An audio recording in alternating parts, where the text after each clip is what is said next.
This is Espartaco Palma, and I got to do my first ever talk on Python groups called Democratizing Open Data with Python and Open Source.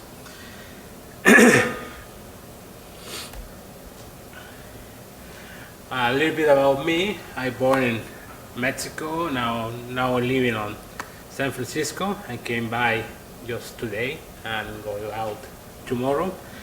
I have PS on computing and informatics and a programming geek. I think I'm always a rookie. I'm doing Python, C#, C, and I did for about 10 years ANSYS code with Visual Fox Pro. Maybe a lot of you don't even know it, but it was. Okay. The audience of this talk, every person or organization who has and likes data and likes Python. This means all of you, I hope, but also government offices or agencies, science lab, doing open science, or wherever. First about a little bit about background about what's that democratizing means in this context. I took that from Eric von Hippel. He's a professor of technological innovation at MIT, the Sloan School, and he's a MIT professor at MIT Engineering System Division, and that chain is about a paradigm shift from producer innovation to user and open collaborative innovation. It's all summarized in this book. It's called Democratizing Innovation. It is free, as in beer. It has a Creative Commons license, so you can download from his site. It has PDF, and you can download it. Even on Amazon, it's free for Kindle. So if you can try it out, I recommend it a lot. So what is open data? Open data is a lot of things. To summarize, this is about what is not and what it is. Open data is not an Excel spreadsheet. It's not just about free. It's not and should not contain personal data. If this contains personal data, it's not open data because there are concerns about privacy. So if you try or want to do this kind of things, I'm mostly sure you can publish personal data in all over the world. In my country, Mexico, is forgiven. You can do that by law. And I'm sure in the United States it's also a bad thing. You can try to scrub this data to make it not possible to identify persons in your data, but it's kind of difficult thing, but you can do it. What it is or must be available and accessible. It means don't have to do much effort to get that data. A lot of agencies publish the data, but it's kind of difficult to get into, or maybe automatize his download because reasons. I will show you about a sample in an agency on my country. Should be reused and distributed. Yeah, this is clear. That's why we want open data. And have an universal participation. It means it's not only about I who has the data give you and that's all. The person who's going to use that information can or should be in contact with the person who published it. So it's summarized in that book, OpenDataHandbook.org. It's on a lot of language, not only English. I know that because I participate on the Spanish edition of this book. Okay, everything okay so far? So what's the deal about? All of you can innovate of data. If you are in charge of them, you should open your data. If that data came or was produced with grants or taxes, it must be open data. Yet it must. Because I say so, but it's just a kid. If you can, please try. I know it's difficult. I know it's difficult because I was working about 10 years in a Mexican federal government agency, and it's kind of difficult to get into and to convince the bosses about that. I know that. Unfortunately, the last year I was there was a chance to do open data in the right way. Because before that, all we have was Excel and no more than that, and maybe DBF files.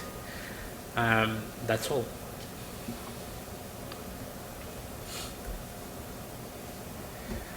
But I don't have grants. I don't have budget. Well, me neither. And more of you maybe don't have budget too. So, but we can innovate and use free tools, open source tools, and open companies help. Well, kind of. You don't need to be a big company or government agency. That's why what's democratizing innovation means. Before the democratization, you must be a big shop, not anymore. Yep. Yes, because before that, handle a lot of data or published a lot of data, it was too much money for that. I mean, on time and payroll for the person who do it, or the servers, but not anymore. What's the idea? The idea is be transparent on how and when you publish your data. It can be done. Be transparent on how this data can be used on other contexts, or even got onto any database, almost. Be transparent on how the users can consume this data with open standards, CBS, JSON, and please, no, don't use XML. I know it's open standard, but it's too wordy. I mean, for two fields, you have this size of XML, and it's not needed. Just use JSON or CSV, sorry. The idea, you can versioning your data.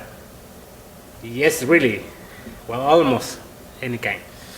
You should publish your code on how to move this data to any proper database and how your service works. Of course, you should serve CSV files at the API. That's easy, I think. We have a whole discussion services about less than 100 lines of code. You'll see that in a few moments. The tools. We are going to use Git and GitHub. It's not the same thing, because most people confuse that.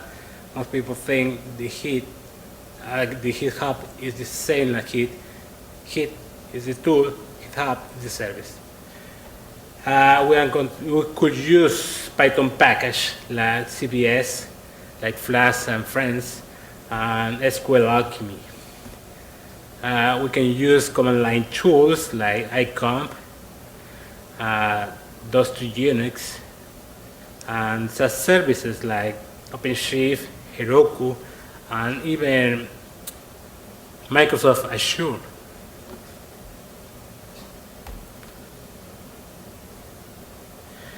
About versioning data. You see it's not that hard, it's just easy. Once you have the correct file, because that's one thing you should be aware of. That CBS file must be UTF-8 encoded, and you should organize your commit per release. I'm going to see you how is that. If you're, as an example, if your data is updated monthly, do a commit representing this. Push to GitHub and create a release that for that particular commit and momentum. And we can see the sample right here. Let's see.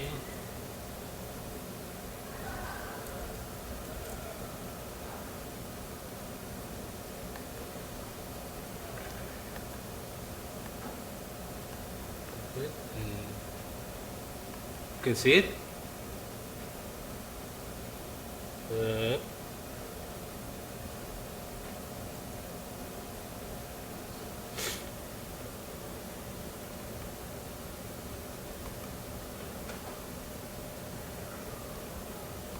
This is a sample about what information is provided by a Mexican institute called National Institute of Statistics and Geographic.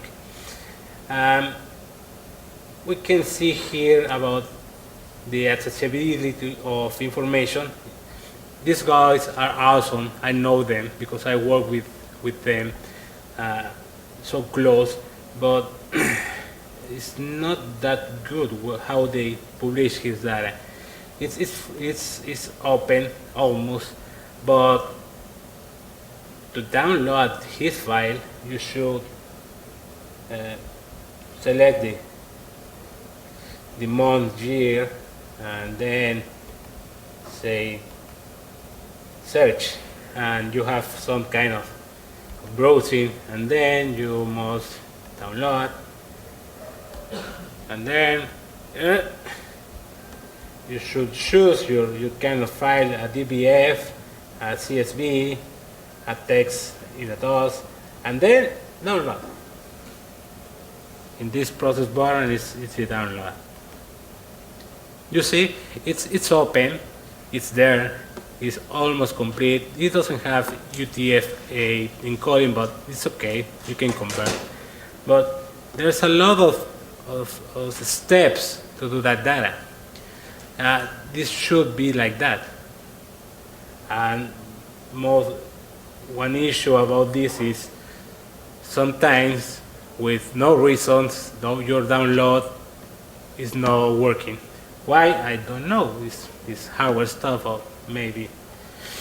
Well, that's what I think we should not do. That's my idea. Once you have your information, you can publish them. How? Well, like a code. We have these things. This is a listing of the states of Mexico. We have 32 states. GitHub do a lot of work to provide this kind of interface. This is a state where I was born, Guerrero, and it's cool, kind of cool. You can browse that like that way. But as in code, you can browse it, your commits. This information I gave from this one, I did a lot of work to do like that. We began with this information on January, and then the information for March of 2003.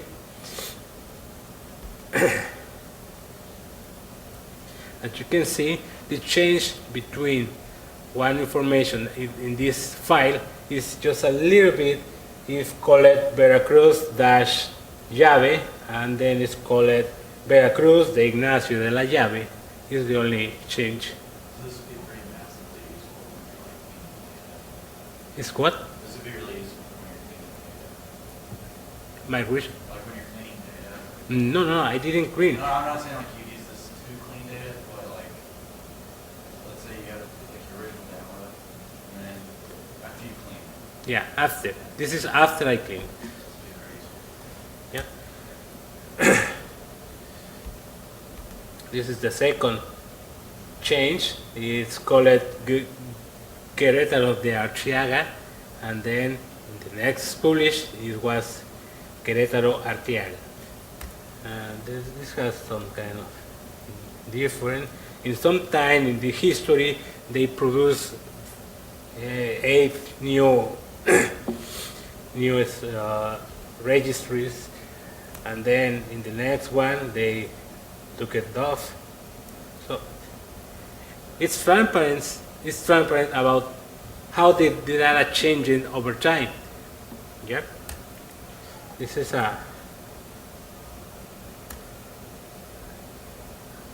a county series about that. The particular. This is where I was born. Acapulco.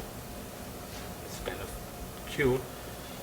I produce those data sets, and we can see what's changing. And you see, a cool thing about GitHub is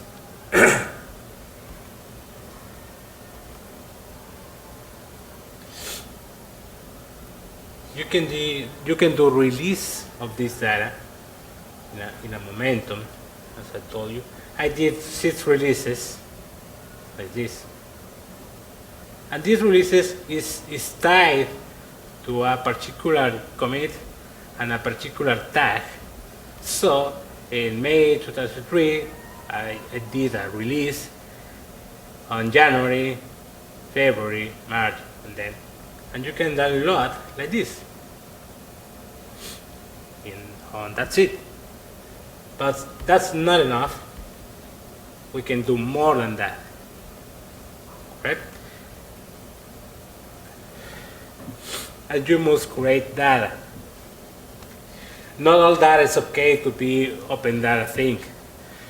Use tools to help you. CSV Kit by Honest Fish is a pure Python package. It's too worthy. You're gonna need that to encode to UTF-8 and those 2 units, because these things, when you have some kind of data and try to versioning, you maybe gonna be like this, some kind of fatal. CLF will be replaced by LF. This is a DOS thing because the end of the line and a return carrier, whatever. So just use it if you need it. So you can add context and data transformation. You can add some context about the data and a plus on how this is used on databases. SQL Alchemy is a great tool for this.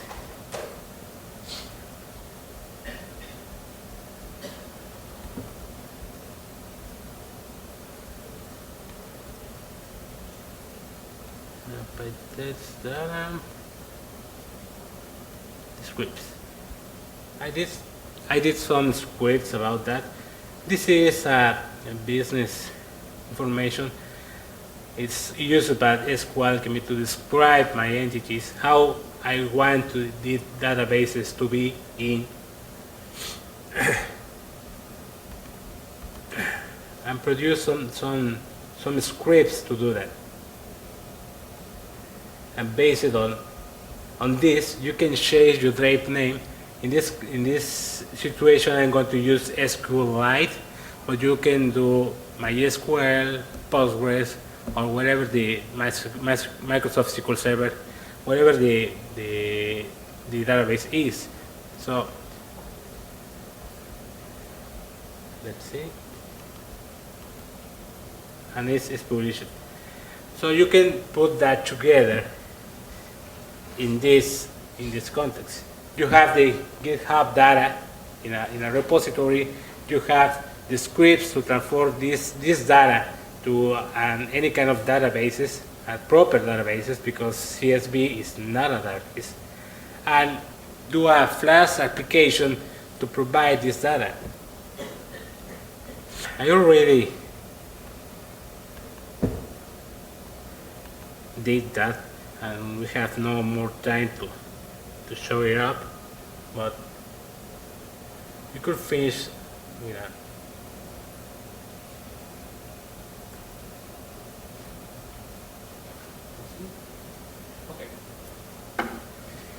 This is the same information.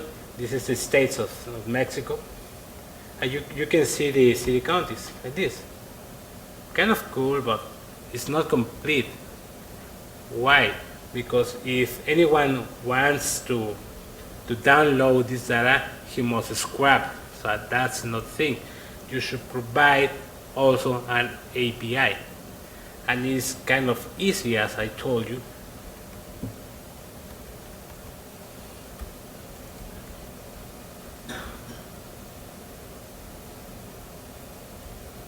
Like this. With an API, you can call that information. This is a browser, but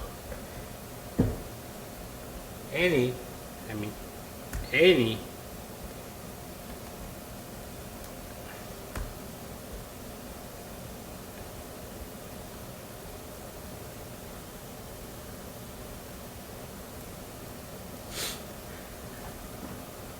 tool that can do the request can grab this data. You can grab this data from the GitHub repository, but you can also grab this data using an API. An API can be like this. This is information, JSON information about some state, and we are getting the city counties of these states. You can do a lot of things, and as I told you, it's kind of easy.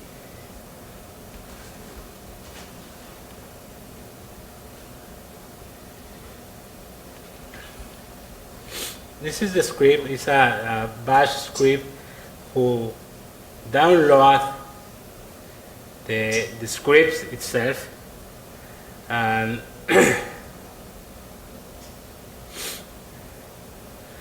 download the data as a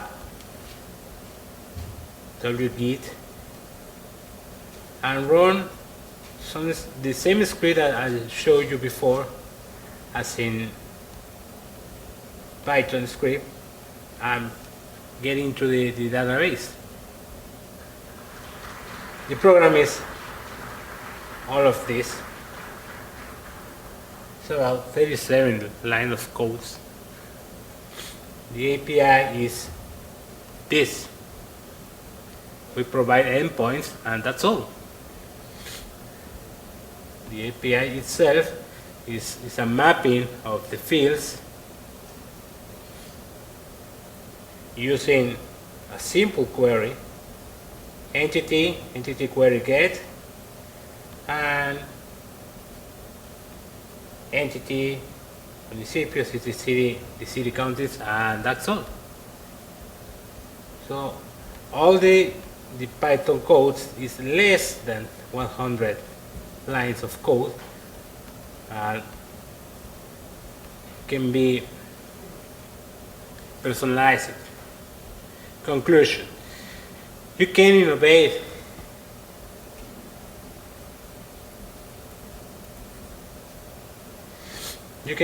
with how you handle your data. And you should be using open source to get the open data, and use the free tier services to begin with. I mean, the proof of services of concept are basic stuff, and if worthy, we're a better tier. Please don't be cheap. Just use it and provide this kind of